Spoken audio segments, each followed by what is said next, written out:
अथ सूर्यस्मरणं प्रातः स्मरामि खलु तत्सवितुर्वरेण्यं रूपं हि मण्डलमृचोऽथ तनुर्यजूंसि सामान्यस्य किरणाः प्रभवादिहेतुं ब्रह्माहरात्मकमक्षमचिन्त्य रूपं प्रातर्नमामि तरुणीं तनुवाङ्गनौभिर्ब्रह्मेन्द्रपूर्वकसुरैर्नुतमर्चितञ्च वृष्टिप्रमोचनविनिग्रहहेतुभूतं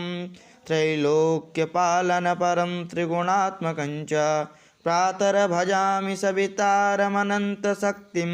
पापौघशत्रुभयरोगहरं परञ्च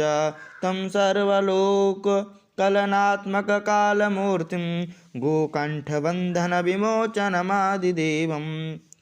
श्लोकत्रयमिदं भानोः प्रातः प्रातः पठेत्तु यः स सर्वव्याधिनिर्मुक्तः परं सुखमवाप्नुयात् इति सूर्यस्मरणम्।